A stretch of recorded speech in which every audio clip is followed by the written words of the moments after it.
Hey, what's going on, guys? The Horror Man back, counting down my top 25 favorite 70s slasher films.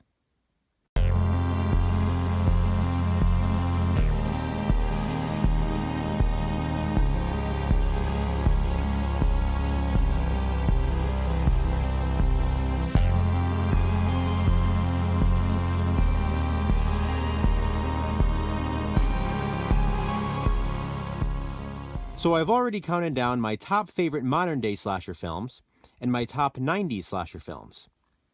Now it would seem that it's time for me to count down my top 80s slasher films. But I'm a firm believer in saving the best for last, and we all know that the 80s had the best slasher films. So I'm going to skip the 80s for now and count down my top 25 favorite 70s slasher films. But don't worry, because I will get to the 80s, eventually. Once again, the conflict arises. What makes a slasher film a slasher film? You might see some films on here that you don't necessarily consider to be slashers, but I do, which is why they're included on my list. Please keep in mind, as with all of my other rankings, this is just my personal opinion. As always, I will be starting with my least favorite and working my way up to my favorite. Because I have so many titles to get to, I'll be going through each of them pretty fast. But please, feel welcome to ask any questions you may have about any of them in the comment section. Before I get to the list, I do want to mention two movies that won't be included for one reason or another. First, Suspiria. Now I know a lot of people do consider this one to be a slasher film, but other than the opening scene, there really aren't a whole lot of slasher elements. After that point, it just becomes a straightforward witch film. So including it here would be like including a vampire film or a werewolf film on a slasher list.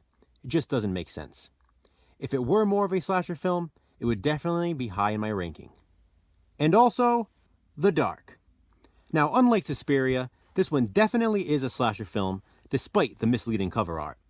I recently got this movie from my buddy Ted at the horror section, and I haven't yet had a chance to watch it. But I'm sure that when I do, it will definitely make my top 25, so I wanted to include it here. And now, on with the countdown. So here they are, my top 25 favorite 70s slasher films. My first 5 picks are all included in this 50 movie pack of chilling classics. Coming in at number 25 is Slashed Dreams. What a fantastic title for a slasher film. It's also known as Sunburst, but that title isn't as good. The movie stars a young Robert Englund in a pre-Freddy Krueger role. It's about a college couple on vacation in the wooded mountains visiting a friend, but they don't realize they're being stalked by rapists and murderers. At number 24 is Naked Massacre. This one's about a Vietnam vet who invades a house shared by 8 nuns and then proceeds to murder them. Coming in at number 23 is Scream Bloody Murder. This one is about a disturbed mental patient with a hook for a hand who goes on a murderous rampage. Coming in at number 22 is Drive-In Massacre.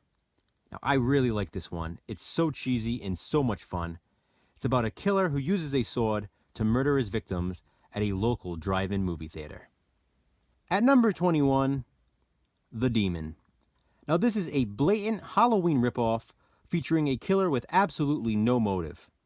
But I have to admit, it's actually really good.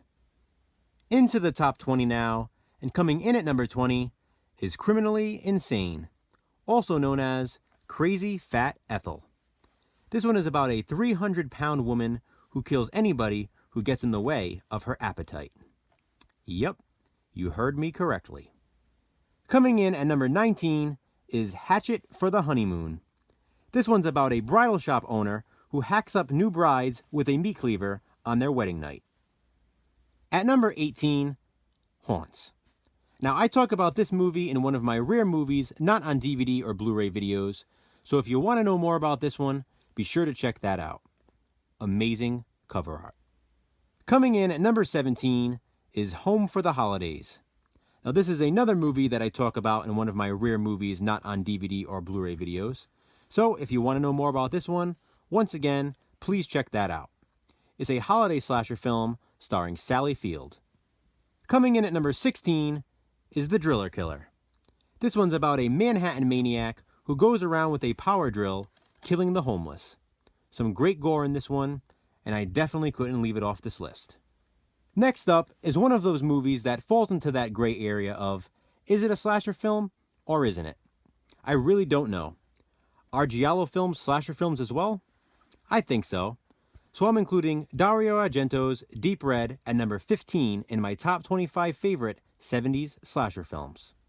At number 14 is a movie that probably should have been better than it actually is. The Town That Dreaded Sundown. I mean, come on, it has amazing cover art, it's based on a true story, and while it does have genuinely creepy scenes, it also has some unnecessary comedy, and not in the good cheesy slasher way either. I know a lot of people tend to have high expectations when going into this one, and many times they're disappointed, and I can see why. But even still, I feel that I needed to include it in this list. Coming in at number 13 is When a Stranger Calls. Now, I know this movie gets really slow in the middle, but the first 15 minutes alone are worth the watch. It is probably one of the scariest opening scenes in horror movie history. Coming in at number 12 is I Dismember Mama. This one's about a psychopath with mother issues who escapes a mental institution and goes on a killing spree. This right here is the VHS Big Box Edition. Classic cover art there. I remember seeing this one in the video store all the time growing up, and it's just the epitome of a 70s slasher film. At number 11 is Mario Bava's A Bay of Blood. This is also known as Twitch of the Death Nerve, and many people consider this to be one of the very first slasher films. Now, while of course Peeping Tom and Psycho came first in the 60s, A Bay of Blood sort of set the foundation of what slasher films would become. This one takes place at an isolated mansion and features people being killed in creative and gruesome ways. We've made it to the top 10 now, and coming in at number 10 is Torso. This one's about a slew of grisly murders taking place on a college campus. So 4 girlfriends decide to head out to an isolated country villa where they think they'll be safe. However, the killer has followed them there and begins to kill them off one by one. At number 9 is Don't Look Now. Now, while this movie is more of a psychological thriller, there's definitely a slasher element as well, so I'm including it here. The setting alone makes it worth it. It takes place in Italy. There are some great surreal, dreamlike shots in this movie, and it's just awesome. And it also has one of the creepiest endings, in my opinion. Coming in at number 8 is Silent Night, Bloody Night. This is another holiday slasher film, and I'm including it here for the setting and atmosphere alone.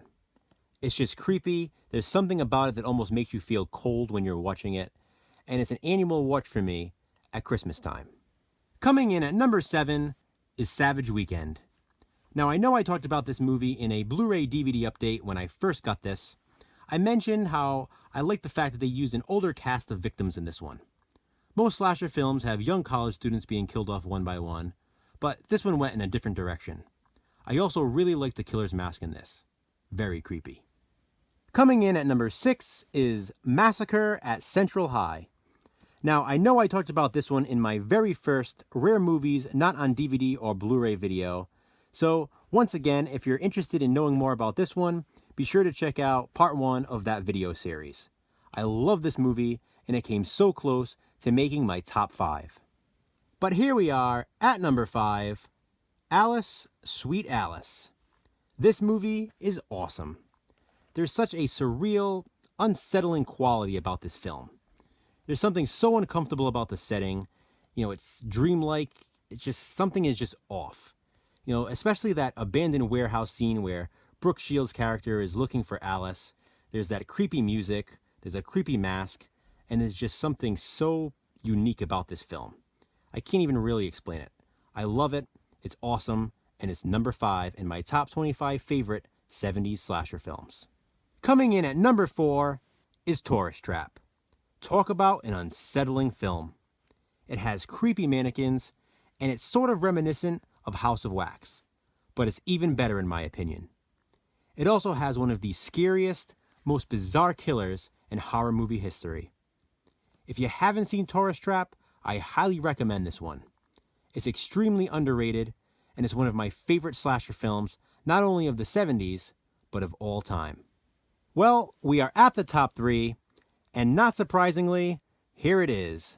The Texas Chainsaw Massacre. You knew it had to be coming. We're talking about the 70s, we're talking about slasher films, and it's an absolute classic. What else can I say about this film that hasn't already been said? Nothing. Coming in second place is Black Christmas. Not only is this one of my absolute favorite slasher films of all time, but it's one of my absolute favorite horror films of all time. I love this movie. It's crazy to me to think that Bob Clark directed this, and he also directed A Christmas Story. Two of my favorite Christmas movies. I watch both of them every year, and each of them is very different from the other. Black Christmas came so close to being my #1 pick for favorite 70s slasher film. But of course, there's one more, and you all know what it is. And here it is. No surprise, my #1 favorite 70s slasher film is Halloween. It's John Carpenter's classic. Like I said with the Texas Chainsaw Massacre, what more can I say about this film that hasn't already been said? I knew it was going to be Halloween. You probably knew it was going to be Halloween. This whole list has just been a build-up to Halloween. So there you have it, guys, my top 25 favorite 70s slasher films. I hope you enjoyed watching this video. As always, comment below, let me know what your favorite 70s slasher films are, and if you feel up to it, I'd love to see a video response. Thanks for watching, guys. I appreciate it.